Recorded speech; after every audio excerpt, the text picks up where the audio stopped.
नमस्कार, मी अनिकेत. आपण पाहताय ठळक वार्ता.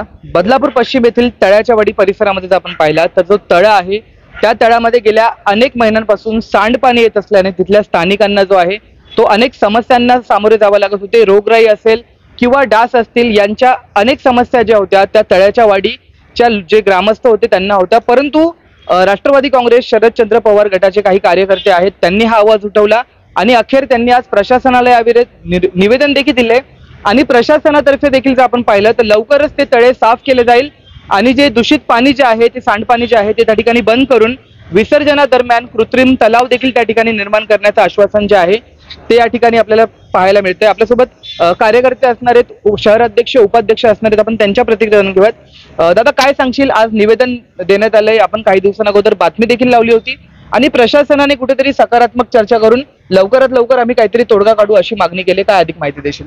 या ठिकाणी आम्ही गुळगाव बदलापूर नगर परिषदेला सीओला यांना उप मुख्य अधिकारी कार्यकारी साहेबांना निवेदन दिलेलं आहे आणि त्यांनी आम्हाला आश्वासन दिलेलं आहे लवकरात लवकर हे नाले बंद करण्यात येतील, गटारे बंद करण्यात येतील, जे तळ्यात जातात ते पाणी दूषित पाणी करतात ते. व आता बघूया हे आश्वासनावर आपण किती दिवस हे लवकरात लवकर करणार असे बोललेले आहेत. बघू आता. नक्कीच. खरं तर गणपती महोत्सव येतो आणि त्यामध्ये जर आपण पाहिलं तर विसर्जन देखील त्याच तळ्यामध्ये करायचे, परंतु ते तळं देखील दूषित होतं आणि तुम्हाला कृत्रिम तलाव करून देऊ असं देखील आश्वासन दिलंय. कशा प्रकारे याकडे पाहता तुम्ही? गड साहेबने आम्हाला आश्वासन दिलं आहे. आश्वासन असं दिलं आहे आम्हाला का ते तलाव साफ करण्यात येणार आणि ते गटारासाठी साईडनी रस्ता करणार आहेत. त्या आश्वासन दिलं आहे, लवकरात लवकर करून देणार आहेत असं आश्वासन दिलं आहे. आता बघू काय करतात. गणपती विसर्जन कृत्रिम तलावाची पण आश्वासन दिलेलं आहे साहेबांनी. आणि जर मागणी जर मान्य झाली नाही तर राष्ट्रवादीतर्फे कशा प्रकारे कारवाई नाही, मोर्चा काढणार. मग आमच्या हिशोबात पुढचा पावला असं ना, आम्ही मोर्चा करू, आंदोलन करू. आमचं जे काम आहे ते व्हायला पाहिजे. आम अधिकाऱ्यांना, आम नागरिकांना त्रास होते त्याचा.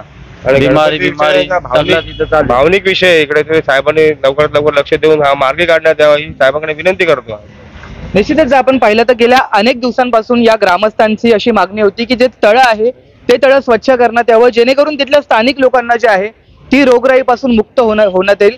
आणि हाच विषय जो आहे तो राष्ट्रवादी काँग्रेसने उठवला आणि कुठेतरी प्रशासनातर्फे देखील आश्वासन देण्यात आलं की येणाऱ्या काही दिवसांमध्ये ते तळं जे आहे ते स्वच्छ करून त्या ठिकाणी कृत्रिम तलावाची व्यवस्था केली जाईल, जेणेकरून जे भाविक असतील त्यांना कुठल्याही प्रकारचा त्रास येणार नाही. खरं तर गणेशोत्सव म्हटलं की प्रत्येकाचा आस्थेचा विषय असतो आणि त्या आस्थेमध्ये कुठेही छेडछाड होणार नाही याची जबाबदारी आहे ती प्रशासनातर्फे घेण्यात येते. आता प्रशासनातर्फे हे जे तळं जे आहे ते स्वच्छ करण्यात येत आहे का हे देखील पाहणं महत्त्वाचं ठरणार आहे.